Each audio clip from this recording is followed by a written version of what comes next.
반갑습니다. 대담아서 시즌2 정연편 시작하겠습니다. 오늘은 혼자서 하려고 했는데 오늘 옆에 뚜 감독님과 함께 해보겠습니다. 오늘의 주제는요, 봉준호 감독을 잠깐 얘기해 보려고 합니다.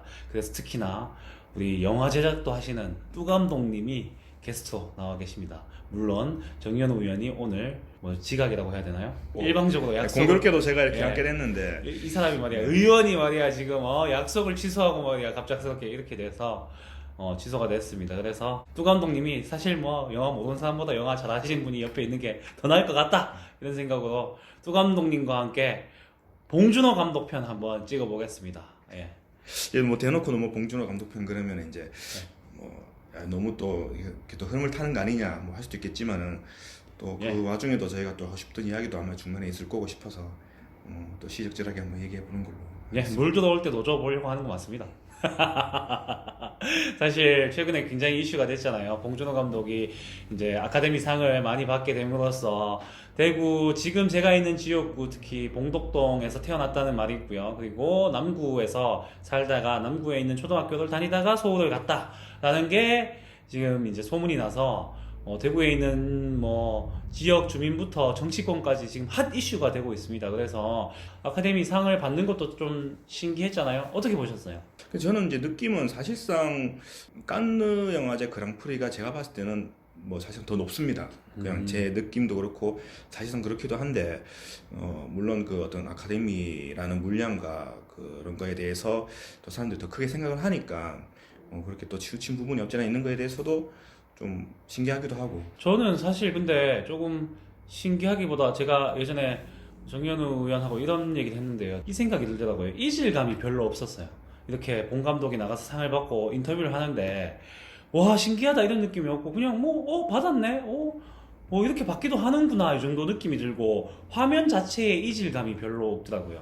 그게 우리가 이미 우리나라 문화 안에서는 이 정도 수준의 시상식 이런 일들을 워낙 많이 하니까 우리는 이미 이 정도 수준을 언제든지 겪을 수 있는 준비가 돼 있구나 라는 또 그런 생각도 들더라고요. 아카데미상은 사실 선거로 뽑히는 상인 거 아시고 계시나요?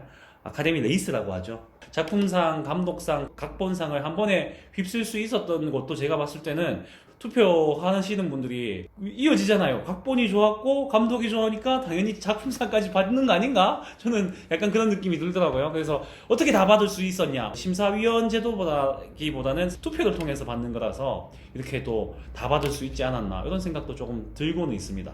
저는 개인적으로 이제 좀 억지로 부리자면은 뭐 사실상 아카데미에 봉준호 감독이 기회를 준 거다. 여러 가지 또 지적을 받았고 또 편향적이고 또 심지어 뭐 봉준호 자신이 이제 로컬 영화제라고 이런 얘기가 또 이슈가 되기도 했었는데 거기에 대한 응대 차원에서 자신들의 해법을 봉준호를 통해서 찾은 게 아닌가.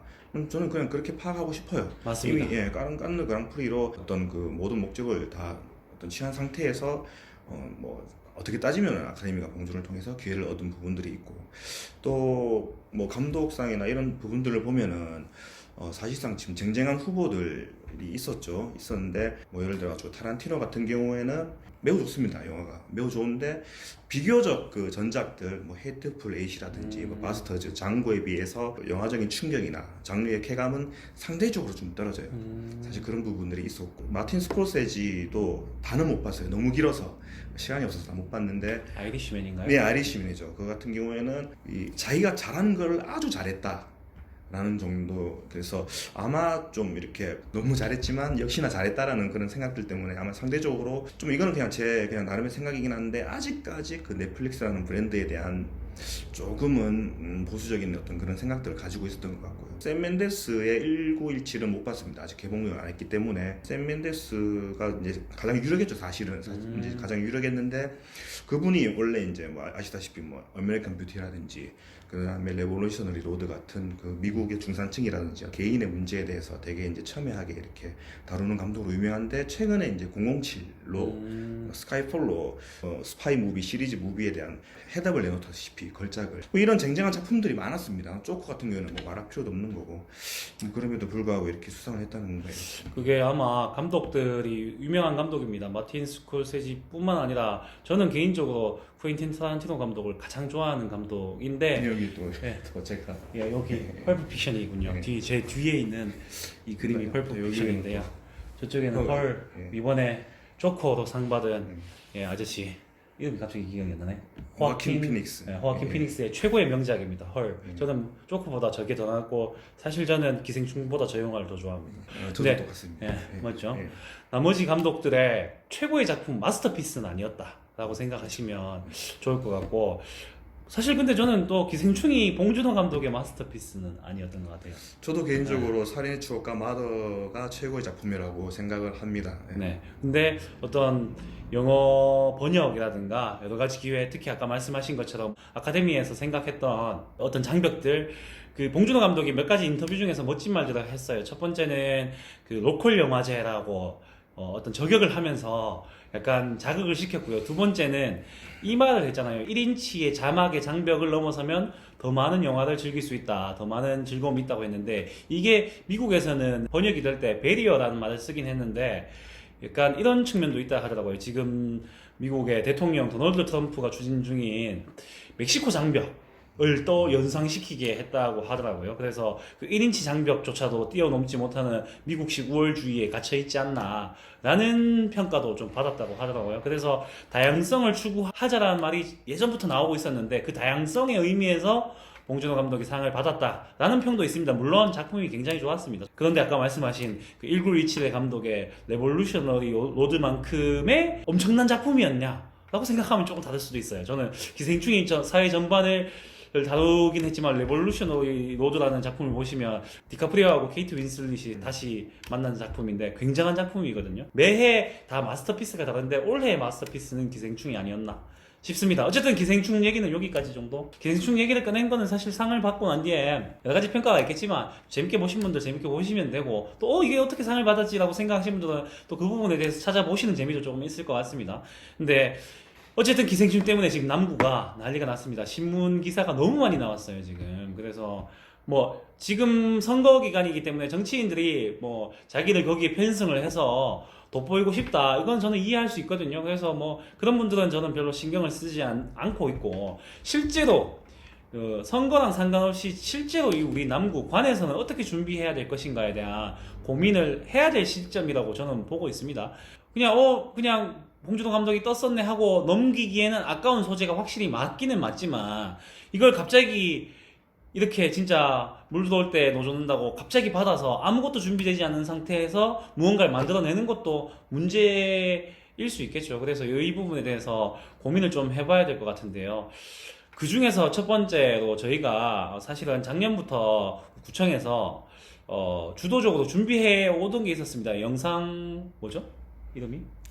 영상제작센터 건립. 예, 영상제작센터 건립이라고 되어 있는데 저는 사실 이 문제를 깊게는 모르는 상태고 저도 정연우 의원이 우리 남구 부구청장님과 함께 준비를 해오던 사업이었거든요. 그래서 큰 그림으로 봤을 때는 재래시장, 죽어가는 재래시장과 상가 지역에 영상센터를 만들어서 광역시급에는 영상센터 이런 것들이 다 하나씩 있다는 걸로 알고 있거든요. 그래서 지금 대구시에 없는 센터를 지음으로써 영상 교육에서부터 인재 육성까지도 만들어낼 수 있고 특히나 남구는 저희가 활동하고 있는 문화 지역으로 저희는 남구를 지금 생각하고 있거든요. 문화의 인프라를 만들어내는 지역으로서 뭐 음악 쪽과 미술 쪽은 다양하게 지금 존재하고 있습니다. 그리고 공연 쪽 대명 예술 공연 거리 같은 연극계 쪽까지도 다양하게 존재하고 있죠. 활성화가 많이 되어 있다고 보기는 힘들지만 어쨌든 존재하고 있는데 영상 미디어 관련 쪽은 사실은 조금 없는 부분이라서 함께 만들면 좋겠다 해서 중점적으로 생각을 해왔고 작년 9월 달에 용역까지 타당성 평가까지 받은 상황이었어요. 그런데 뭐 여러 가지 이유 예산적인 부분에서 예산이 잡히지 않은 상태였고 이거를 뭐 사업을 접거나 이런 상태는 아니었고 그러면 올해 다시 도전해서 예산을 따보자 라고 생각하고 있었던 지점이었습니다. 그 부분에 있어서 뭐 구청에서도 열심히 했고요. 우리 시장경제과에서도 굉장히 열심히 추진하고 있었고 시에서도 도와주는 상황이었고 이런 상황이었는데 봉준호 감독이 갑자기 나타난 거죠. 갑자기 나타난 거예요. 예. 그래서 봉준호 감독이 아카데미 상을 받고 나니까 구청의 입장에서는 저는 이해가 돼요. 준비해 오던 사업이 있는데 봉준호 감독이 왔으니 이걸 이름을 입혀서 예산을 따보자라고 얘기할 수 있는 거잖아요. 그런데 이게 마치 지금 다른 뭐 정치인들이나 다른 곳에서 얘기하던 것처럼 갑자기 너네들 갑자기 이렇게 하지 않냐라는 의심을 받고 있는 상황입니다. 그래서 그런 비판적인 기사들이 조금 났는데 그 비판적인 기사를 쓰신 기자분과도 제가 직접 통화를 조금 해보니까 기자분도 파악해보니 그런 건 아닌 거 알겠더라. 그래서 뭐 영상센터 같은 경우에는 적극적으로 지지해주겠다라는 얘기까지 들었습니다. 그래서 영상센터는 저희가 주도적으로 좀 추진해 보려고 하는 사업입니다. 그래서 저희가 이렇게 영상을 찍고 있잖아요, 사실. 저희는 다행히 뚜 감독님이 있어서 영상을 이렇게 찍을 수도 있고 제작도 할 수 있는 경우입니다. 근데 유튜브 같은 영상 미디어 산업이 워낙 뜨고 있는데 지역에서는 이걸 활용하고 싶어도 교육도 못 받고 그런 친구들이 굉장히 많아요, 사실. 뭐 디테일한 상황은 아마 또 정연호 의원이 다시 한번 짚어줄 것 같은데 그런 부분으로서 지금 추진하고 있다. 그런데 봉준호 감독이라는 이름으로써 저는 봉준호 감독이 이런 취지까지 공감을 한다면 저희가 봉준호 감독 이름까지 껴서 하면 좋겠다라는 거고 전혀 상관없이 봉준호 감독과는 전혀 상관없이 그냥 지역 영상센터를 운영하자라는 것으로 지금 만들고 싶습니다. 사실은 그 괜히 봉준호 감독 이름 때문에 더 지적받고 더 비판받고 사업이 안 될까봐 걱정하고 있는 지경이다.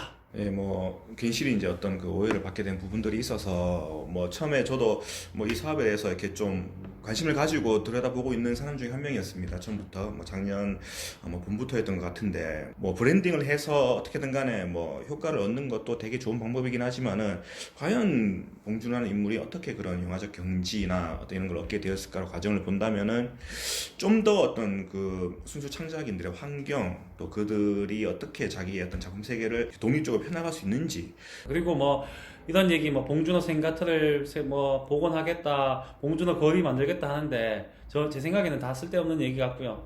좀 뭐 저도 봉준호 뜨자마자 봉준호 거리 생각을 했는데 김광석 거리를 보시면 알 거예요. 그런 식으로 만들어서는 관에서 주도해서는 지금은 답이 없는 것 같고 지역에 있는 예술인들 예술 경영 이런 쪽과 관련해서 더 많은 얘기를 해서 답을 내는 게 맞는 것 같습니다. 예술인들의 제작 지원에 관련된 것들, 그 다음에 투자의 어떤 태도에 관한 것들.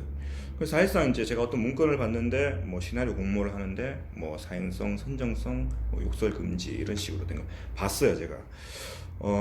이건 뭐 사전검열하고 별반 다른 게 없거든요. 만약에 욕설이 있든 어떤 내용이 있든 간에 자기들이 판단했을 때 작품적 가치가 선정을 하거나 투자할 가치가 없을 경우에는 거절을 하는 건 맞는데 이미 진입 장벽을 그렇게 올려버리거나 순수 창작으로서의 어떤 그런 기준이 아닌 거를 내세워버리면은 지역에서 투자 선정을 하는데 이미 그런 잣대를 들이대고 있어요. 저는 되게 이격에 대해서는 좀 부정적입니다. 예, 이런 것들을 자기들 기준의 잣대로 삼아가지고 하는 거는 쉽게 얘기해서 그냥 후지다 정도. 그 뭐 예. 영화제 같은 거 되는가요? 아니면 제작 지원하는 거? 제작 지원 사업이죠. 네. 제작 지원 사업이고 대구시에서 운영하는 거. 네, 맞습니다. 예, 거기서 그렇게 돼 있습니다. 뭐 저는 제가 요번에 쓴 작품이 이제 욕이 많아서 근데 그것 때문에 뭐 제가 지원을 안 한 건 아니었고 예, 다른 데 됐기 때문에 안 한 부분들이 있어서 그래서 그런 것들이 있었지만 뭐 이런 태도의 문제죠. 그래서 뭐 그들이 생각했을 때 이 순수 예술이 되냐 안 되냐의 판단은 예술 창작하는 사람이 거기에 대해서 얼마나 깊숙하게 자기 자신을 이입을 했고 이 예술 작품이 순수하냐의 문제가 중요한 거지 그런 거는 사실상 그냥 촌스러운 겁니다. 제작 지원을 하기 위한 내용 중에서 욕설이나 폭력성 이런 것은 제외한다라고 이미 사전 검열에 가까운 있어요 기준이. 예, 그 기준이 있습니다. 있다는 거죠. 예. 제 느낌에는 이게 블랙리스트와 다를 게 뭐가 있고 예전에 사전 검열과 뭐가 다를 게 있나 이런 생각이 듭니다. 방금 말씀드린 그렇죠. 거에서 예. 예술성을 폭력성과 욕설이라는 것들이 꼭 예술적이진 않지만 예술성을 판단할 때 그런 것들을 다 배제한다면 어떻게 할 수 있을까? 특히나 이번에 뚜 감독님이 만드신 대마찌죠. 이거 설명해도 되겠죠? 대마찌. 예. 제가 잠깐 봤는데 대마찌에 너무나 과격한 표현인데 너무나 공감이 가는 표현이 있었거든요. 그 막노동이라고 하죠. 보통 저희가 노가다라고 표현하는데 해보시는 분들은 알 겁니다. 노가다를 특히나 전기, 설비, 토목 쪽을 해보신 분들은 대사 하나만 딱 읊어보겠습니다. 비 오는데 쓰라붙이다 너무 자빠져 뒤져보라 이런 말이 있습니다. 너무 이혼하죠? 비 오는데 쓰라붙이다 자빠져 뒤져보라 이 말이 있습니다. 이게 무슨 뜻인지 이해되세요? 해보신 분들은 다 알 거예요. 이거는 안 해본 사람은 전혀 모를 건데 정말 가슴을 울렸거든요 그 대사가. 개인적으로 슬라브에서 죽을 뻔한 적이 있는 사람이 쓴 글이라서. 역시 개인적으로 죽을 뻔해서 어쨌든 그 디테일함까지도 가져가는 게 어떤 이런 작품의 활동일 건데 이미 이거는 사전 검열 당해버렸네요, 그죠? 죽어버리라는 말, 폭력성과 욕설과 모든 것들이 다 나오죠. 문제인 것 같습니다. 이제 육성을 하자 하면서 검열시켜버리고 뭐 창작물, 예술 작품을 만들자 하면서 검열하는 이런 관의 형태가 저희는 더 문제라고 보고 있습니다. 이런 부분을 개선할 수 있는 것들을 좀 계속 생각해 봐야 될 것 같습니다. 봉준호 생가터를 만드는 게 중요한 게 아니고 봉준호를 만들 수 있는 인재 육성을 할 수 있는 게 무엇인가 제발 좀 고민해 보셨으면 좋을 것 같습니다. 뭐 굳이 한마디를 더 붙이자면은 뭐 저번에도 그 정인우 의원과 잠깐 한 이야기인데 대구에 영상위원회가 없죠. 네. 예, 뭐 제주, 광주, 대전, 부산은 말할 것도 없고 뭐 제가 예전에 포럼 할 때도 좀 부천이나 이런 데서 이제 그 그리스도 조성에 대한 사업도 제가 말씀을 드렸었는데 뭐 어마어마한 수준입니다. 이제 미래 사업이기 때문에 이 컨텐츠를 제작을 하고 어떻게든 간에 이제 이거를 산업화해 가지고 지역적으로 육성하는 거는 이제 거의 필수적인 요소임에도 불구하고 저는 어떤 대책이 있는지 아직까지도 궁금한 부분들이 있어요. 이런 얘기 들었어요. 이거 해서 뭐 할 거냐? 실제로 제가 들은 얘기입니다. 관공 관련자분한테. 저는 대묻고 싶어요. 지금까지 왜 없었냐? 예, 저는 그 정도로 방치돼 있었다는 거를 한번 좀 강조하고 싶습니다. 정리를 하자면 제가 갑자기 김어준이 된 것 같아요. 그래서 이게 앞뒤 없이 말씀하시니까 뭐 대구에 영상에 관련된 위원회도 없고요. 전국에 다 위원회 시스템을 가지고 있고 미래 산업 쪽으로 봤을 때 굉장히 좋은 사업이 이미 판명이 나 있는 사업이잖아요. 영상 사업이 꼭 필요하고 영상 제작 센터라는 것들이 꼭 있어야 되는데 대구에서는 아직 영상위원회조차도 없는 아주 밑바닥인 상태입니다. 그래서 두 감독님뿐만 아니라 여러 영상 관련된 사업자들 그리고 순수 예술적으로 하시는 영상 관련자들을 많이 만나서 물어보니 필요하다는 인식을 다 같이 현장에서는 가지고 있었는데 되려 대구시 관에 가서 이걸 하겠다고 하니 관에서는 이게 왜 필요한가라는 반문을 하자라는 거예요. 그래서 다시 반문하신 거예요. 이게 왜 필요한 게 아니라 이게 왜 지금까지 없었냐라고 생각하셔야 된다고. 이 관과 현장에 이만큼 괴리감이 있는 상황입니다. 사실 이게 있었다면 봉준호 감독 거리 뭐 봉준호 영상센터 말할 필요도 없죠. 지금 있는 거 그대로 쓰면 되니까요. 근데 봉준호 감독이 나왔다고 표방하고 싶은 대구에는 아직 영상위원회도 없고 영상센터도 제대로 설립되지 않았다는 거. 그런데 봉준호 감독이 나왔다는 거예요. 사실은 이게 대구시에서 자랑할 일일까요? 반성을 해야 될 일입니다. 지금 대구시는 반성하라. 대구 정치권은 반성하라. 지금 영상에 대해서 뭘 지원했다고 지금 봉준호 감독을 가지고 말이야 그런 생각을 하고 있습니다. 대구 지역에서는 봉준호 감독을 어떻게 대할 것인가, 영상센터는 어떻게 만들어져야 될 것인가, 지역에서 활동하는 영상 그리고 문화예술인들에 대해서 어떻게 지원할 것인가에 대해서 다 같이 한번 생각해보는 시간이었습니다. 더 디테일한 얘기를 좀 해봤으면 좋겠는데 뭐 정연우 의원 오고 나면 다시 한번 해보는 걸로 하고요. 광고 말씀 잠깐 하겠습니다. 오늘 화면에 보이진 않지만 우리 대담아서 시즌 3가 만들어질 것 같습니다. 이제 시즌 3로 할지 뭐 2.0으로 할지 리뉴얼로 할지 모르겠지만 저희가 이제는 작가님이 생길 것 같습니다. 와 이렇게 엉망진창으로 진행하다가 오늘 제가 인스타에도 올렸지만 이렇게 장비들은 점점 좋아지고 있는데 이렇게 엉망진창 구성을 하다가 지금 이 작가님이 앞에서 보시고 계셨는데요. 계속 얼굴이 썩어가고 계셨어요. 이사들 두서가 없었습니다. 이렇게 두서 없이 하다가 이제는 조금 두서 있게 진행할 수 있는 작가님이 생겼습니다. 우리 누구신지는 다음 편 시작할 때 그 편이 시작될 때 말씀을 드리고요. 잠깐 목소리 출연하시겠습니까? 안녕하세요 정도 싫다고 이렇게 하시네요.